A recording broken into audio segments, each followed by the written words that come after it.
Alright, what's going on, good people? It's your boy 3 Stacks in this thing, baby. Representing Team Kings of Games, yo. And I'm back at it, man. I gotta hop on this grind, you guys. I gotta make up for the lost time. And I figured, what better way to start off than with the best deck? In my opinion, in my heart. Everybody has that deck that they love, that they feel just, they can never give up. And this is mine. This current variant has been in progress for a while. Ever since Summon Sword got banned, everybody was like, "Oh, how are you gonna update the deck?" And it's kind of weird because it's like the main deck. Nothing happened to the main deck. Nothing really changed. It was just Summon Sword got banned, but it kind of, I guess they wanted an update, and I already wanted to change up the deck anyways. And seeing as Summon Sword is gone, I don't have to focus so much on my extra deck plays. So that was kind of like beneficial. I took out the incantations for that reason because I wanted to turbo out Summon Sork every first turn. And since Summon Sork's gone, I don't really need to worry about the extra deck so much. So more focus on the main deck, which allows me to play incantations, which really do give the deck a boost because they can make every hand playable. Even though the deck never bricked on me before, it's like now I don't think it ever will at this point. But this is a 60 card variant. Every card that I put in the deck actually helped it. It enhanced the deck thinning capabilities while simultaneously boosting the consistency that the deck already has. It very repetitiously, almost every single blind hand, it doesn't matter what hand it really is, like I could do it with my eyes closed. You're making heralds all day, every day. You're not letting your opponent play Yu-Gi-Oh! You're not trying to be fair. That's the purpose of this deck. If this deck was meta, it would be Cancer. But we're going to go ahead and hop into the main. So we're starting off with the man, the myth, the legend, 3 Herald of Perfection himself. This guy, a boogie with the hoodie. Like, he's just the man, bro. He literally he can negate anything. He builds chain links on himself. He's not once per turn. We should all know what he does by now. Even if you're new to the channel, this is my motto. Look at my mat, bro. Look at my play mat. And then we have 3 Princess Katana. Are you waiting for it? Yeah! Yeah, this is my side boo right here. It's very imperative that when you're ritual summoning him that you tribute her. Sometimes, when you're trying to make the perfect Herald Christia board, you end up tributing Geldagra and the level 4 to summon Herald. So that way, you have just Herald and Christia. So that you can't get Kaiju'd, you can't get Spear Moded, and you can't be Lava Golem. So now, like, if they don't play Solemn Structure in their main deck, they literally have to find a way to play around Christia while making you get rid of all 5 of your fairies, which is just impossible. So yeah, it's the perfect board. It's never been broken before. Never. I've never even, no one's ever even came close to it. And then new additions. I'm playing 2 Chalice Slime. I actually like playing 2. I love opening this card. It's never a brick. You can literally just discard itself so you can trade it out for an incantation on field, which will get you to your Ben 10 or your Herald or your Dawn of the Herald or even your Inception, which allows you to basically banish all 3 of your Dawns and still be able to summon more Heralds the same duel. I just love the card a lot. It has a really powerful effect as well on field. I like more than one. I don't even care if I see multiples. You literally just discard one with the other. So I don't want to hear any of that. It's gonna break it. It doesn't break. And that's gonna be it for the blue cards. We have 8 blue cards now. I like that this card is basically a Manju that I don't have to commit a normal summon to. It can special summon out Candle or even Talismandra. So it's literally, this is going to make, it's going to get the missing piece that I need from my hand every single time. Normally, when you have this in Inception, you literally go +2. You actually go from 5 cards to 7.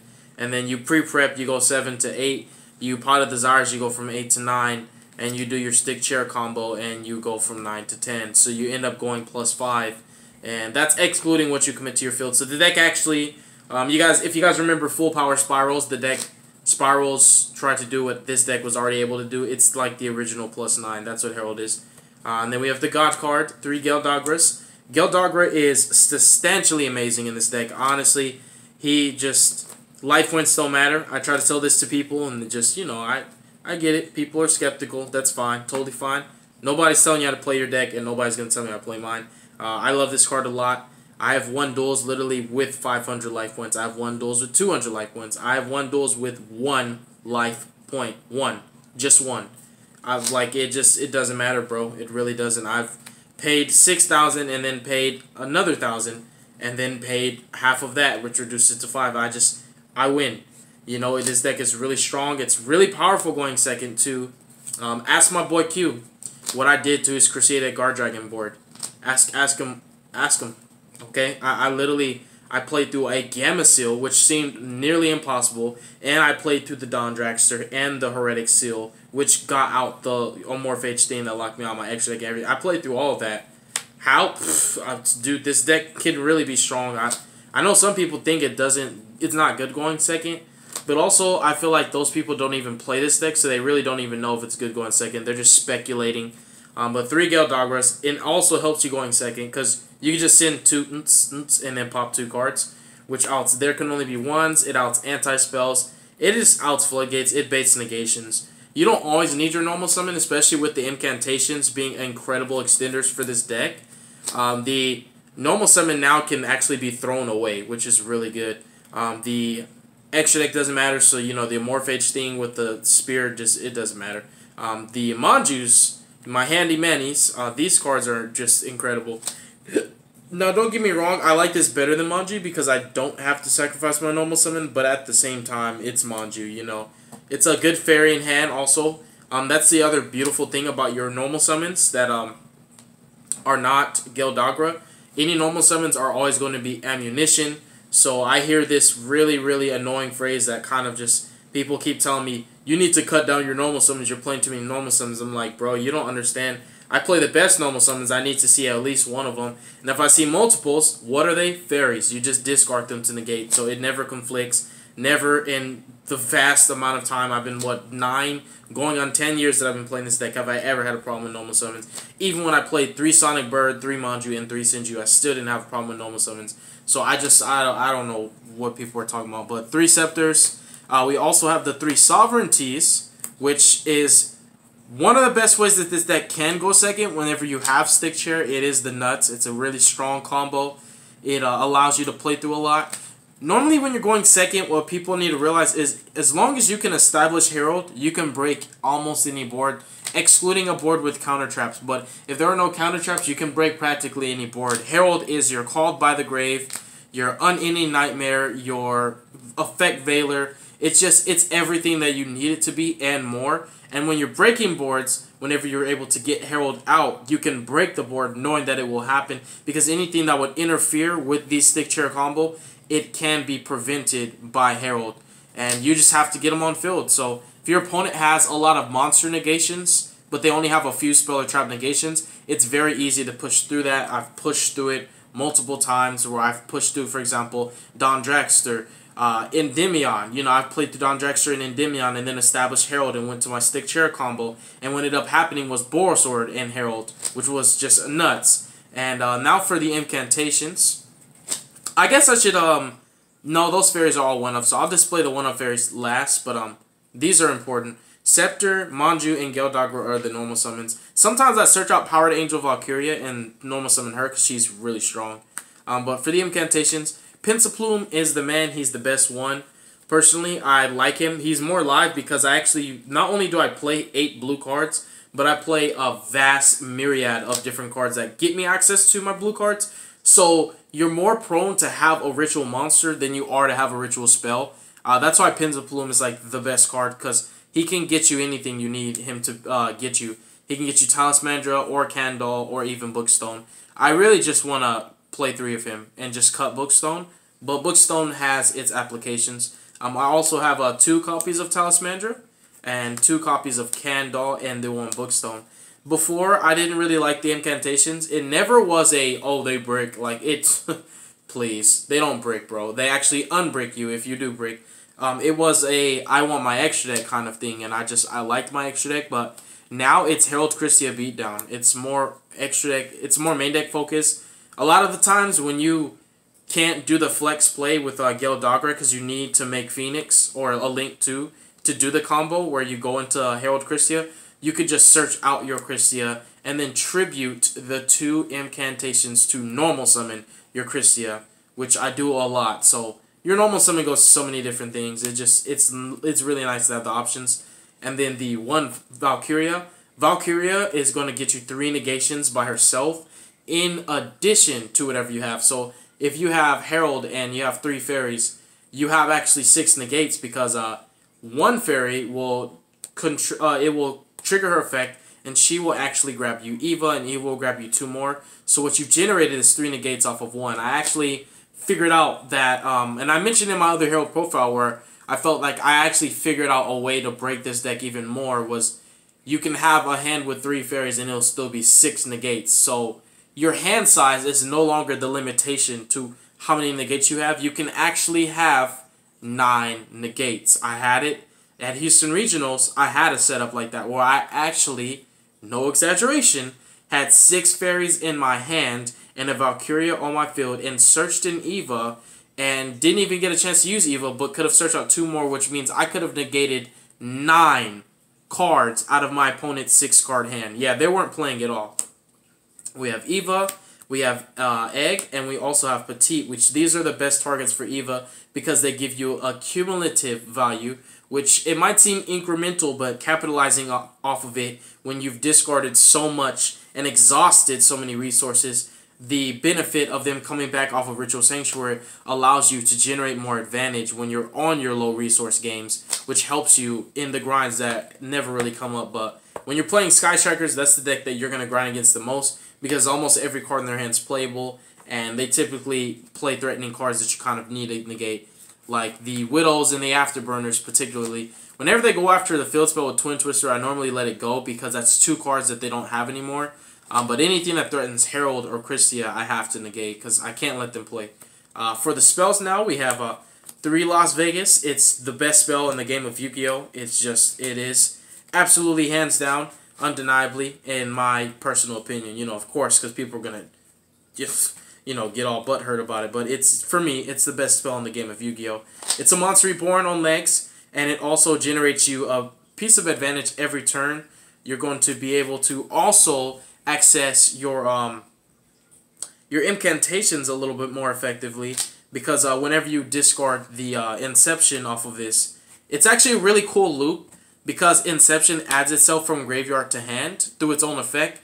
You can always pitch it off of Ritual Sanctuary and then get it back, so you kind of just, it pays for itself, so you kind of have this weird loop where as long as you have incantations on field or have access to them, you get to keep adding this back and then continue to discard it for Ritual Sanctuary. So this fuels this field spell very effectively. I like it a lot, actually. It's really good.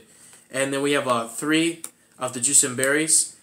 This, even though this is like the best spell, I say this all the time, this is Konami really, like, oh my gosh, they had me in mind when they made this, because this is my favorite spell. Like, these 2 are my favorite spells. Like, this is the best spell in the game of Yu-Gi-Oh! But this, I have to say, this is my favorite spell. Even more over Ritual Sanctuary. I just love this spell so much, and I didn't even believe it when this card came out. I thought it was, like, fake. We have 3 copies of Preparation of Rites, which is amazing now because Chalice Slime is an addition to the deck, which just gives you so much more power plays. And we also have 3 extra Foolish Burial because, again, life points don't matter. They just literally don't. This also has been a Heaven Sent going second, killing Vanity's Fiends, baiting negations, playing through the Danger Thunder boards, the Pendulum boards. Just, this is always going to force a negation out because if they don't negate they're going to try to negate the Herald or the Arclight. So no matter what, it's going to force a negation, even if you just send Herald or Entity and try to pop something. I really like it when they do negate the activation, like, are not very smart about it, because when you have multiples, you can activate the second one because it says in the card text you can only activate one. It doesn't say you can only use the effect one. So when they negate one, you can actually play the other one, which, again, baits more negations. And then this card is Heaven Sent. 3 Pot of Desires. It's a +1. It is the Sauce. Pre-prep is the Juice and Berries. This deck actually has a wide variety of +1s. You know, Pot being one of them. Prep is always a +1 because you always have the Fodder and Grave to use it. So it is a +1 and it's not once per turn, which makes it more flexible going second when your opponent constantly negates your Dawn of the Herald when you're trying to ritual summon, and you just activate this and they either negate it or you just get it back and you keep playing. Which has happened multiple times where I played through the Dawn Dragster and the Endymion and Prep just got my Dawn back anyways, summoned the Herald and cleared the field. And the Pot is also a really good bait for Ash Blossom.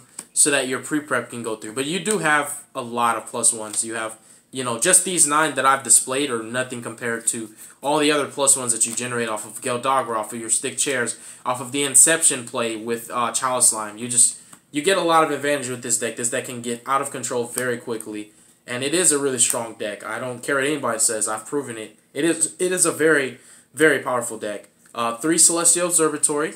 It is another card that says draw 2. You actually play 8 cards in your main deck that say draw 2. If that's not good, I don't know what good is. I also save this card for my last place because it prevents you from summoning anything else besides Ritual. So you normally want to save it for last. You want to do your incantations and bust out your Christia if you can. Sometimes I just tribute summon for Christia, so you can always just do this whenever you want. But it's a really strong card. It also fixes your hands, and when you draw EVA targets, you can actually put the EVA targets back into your deck, trade them out for filtering, and get out better cards. And then we have 2 Optimus Prime for my field spells. My field spell, which is really important. I want to try out the Incantation field spell, but I know that it's really too situational right now, and I want every card in hand to be able to do something. And then the 4 ritual spells now are the 3 Dawns and the 1 Inception. Inception is pretty bonkers in this deck. And guess what? It's 60 cards. We are 16 minutes in. I will do the extra deck, and I'll do a test hand. So we have 3 Herald of the Arclight and 2. She is solidified in my extra deck now. She's a staple. These are actually all staples. They will never come out because I'm not going to change that. The extra Foolish Barrel Goods and the Geldogger's life points costing and all that, I don't care. They're never going to go. We have Borosword. We have Decode Talker. Hippo Shinijin, which is my man, the myth, the legend himself. I love whenever you go into Ouroboros and target him and destroy him and draw a card, and then get his effect to get another fairy from grave, and then drop a Christia. You plus so hard in this deck, it's crazy. You plus with even randomized hands, and when you weren't intending to plus, it just happens. That's how this deck functions. Underclock is an incredible link too. For the damage pushes, it's better than Beat Cop, it's better than Land Fornicus, because this deck does have a damage cap, and when you can't make Borosword, you need cards like this. And then we have Phoenix and Service. That's going to be it for the links. You play the 6 links, you play these 5 staples that just can't leave, and the remaining cards, these 4. This is for the stick chair package, and the 1 rank 4 generic that I chose was Dweller overall. So that you do not auto-lose to Draco Traps, and so that you don't have to throw a bunch of fairies away for Salamagrates. Normally, Herald Christia Dweller is just too much for Salamagrates. They actually just literally couldn't play already with the Christia, but the Dweller just is to add insult to injury, and it's just really strong, you guys. And these plays are still possible because of Ritual Sanctuary. That's why that spell is really powerful for this deck, because without Stick and Chair, Ritual Sanctuary can still make rank 4 plays. You just have to make Herald a really weird way by tributing a level 4 to summon Herald, and then you will banish, and you will not add the level 4, you will add the level 2 back, and then you'll summon that level 4 from your graveyard off of Ritual Sanctuary, and then you can normal summon 1, and that's just how you make your rank 4s. Ouroboros for going first, Deltaros for going second, Diamond because it's an auto win against Orcas and Danger Thunders.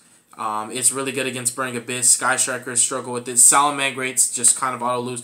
The fact that it says that people just can't send cards from their deck to the grave kind of just mitigates so many problems for Salamagrates, for Sky Strikers, for Danger Thunder, for Orcas, you know, for Burning Abyss. It's just, it kind of just, it covers the entire playing field. Now, a test hand. Because haters gonna hate. People gonna tell me my deck's bricky, that it's inconsistent, that it's not good enough. I'm gonna hear that more probably than I hear, you know, it is good and it is worth it. The deck, it requires patience, understanding, it requires experience, it requires dedication. A lot of people aren't willing to go through the motions like that to figure out if a deck's good enough, so, you know, sometimes they write it off as bad before they even give it a chance, and I get that a lot, you know, but for the most part, if you follow me and you follow this channel, you guys know that this deck isn't a joke, and I don't exaggerate about this deck. It is really, really disgusting. Some of the things that it does, it'll always surprise me because I'll see things and I'll have a plan and I'll have, like, you know, this board that I have in mind that I'm going to end on. Then I end on more. Like, I've done Triple Herald Borosword Christia. Triple Herald Borosword Christia. You think I planned that? I didn't plan that. It just happened. Because you just draw into so many different cards, you never expect to see them. You know, the draw 2 spells are nuts. I got to shuffle really good. It's 60 cards now. And I just did a deck profile. So I'm going to do a test hand. If I draw 3 of the same card, it's not my fault. I'm going to shuffle again because that just means I didn't shuffle good enough. But we have Sync, Sovereignty, Herald, Benton, and Prep. Now, the sucky thing about this, even though we're still going to make it work, is that if this was just a spell, it would have been amazing. But either way, we have the combo. So what I would like to do is just activate this and pitch this. And we're going to go ahead and grab our ritual spell. And we already have Herald Stick Chair, and it's a 60 card deck. That's how much my deck loves me, and I shuffled. So there's no stacking or anything involved for anybody trying to be negative. We're going to summon Herald, and then we have Chainlink 1 Benton, Chainlink 2 Dawn. We're going to banish it and add this back. And then we're going to search Scepter. We didn't draw any incantations. We probably are going to. Who knows? But what I need right now is to establish a really strong board. So normal summon Chainlink 1, Chainlink 2. You guys know how it works. Draw, we drew a Pencil Plume. Of course, we drew an incantation. We just can't draw too many. And then we're going to grab Sovereignty. And special the Sovereignty. And then Sovereignty is going to net us a little bit more advantage. It's going to draw us another card. Draw Herald. Okay. Then we're going to overlay these. And we're going to go into the Ouroboros, which is going to let us destroy this Sanctuary and draw a card. It's pre-prep. Okay, it's the nuts. Then we're going to detach from him to rip a card from our opponent's hand, and then we're going to go in with the pre-prep. 60 cards, and it's still as consistent as you can clearly see as it's always been. It's always summoning Herald. It's always doing the same thing. If that's not consistent, then I don't know what consistent is. But my deck proves itself every time. So yeah, you guys can say what you want about it in a bad way, but results prove themselves. We're going to activate Dawn. We're going to tribute this again. And we're going to summon Herald. And that's, yeah, I got a plan. We're going to do this. We're going to banish this and add Benton back. And we're going to search Christia. I would say go for Eva, but I just want to do the Herald Christia right now. It is going to work because we can take this Ouroboros and this Herald, and we can link them off into a generic link 2. I'd say go for the Underclock just because we can get another damage push later as a follow-up. And let's go ahead and activate Pencil Plume, reveal the Benton, special it. And look it, we have exactly 4 fairies engraved. So we're going to special out the Pencil Plume. We're going to special summon out Talismandra here. And then we're going to search out another Benton. Then we're going to special Christia under Underclock Taker Zone. And we're going to add our Scepter back. And look at what we have here, ladies and gentlemen. We have Herald Christia and 4 negations. If that's not good, I don't know what good is. That's going to conclude the video, you guys. I'm very grateful for you, for everybody following me on this long journey with Heralds. I'm still experimenting. I still have not figured out the best build in the world yet. This is variation 122, if I'm not mistaken. It should be 123, but I could be wrong. Not every single little variation I keep track on, but I try to go off of when I last profiled. And I think the last thing I profiled was like 121. But thank you guys again. God bless you guys. Make good choices. Don't hurt your brain cells. Stay tuned for future content. Y'all have a beautiful day or night. And stay positive, please. And thank you. Peace out.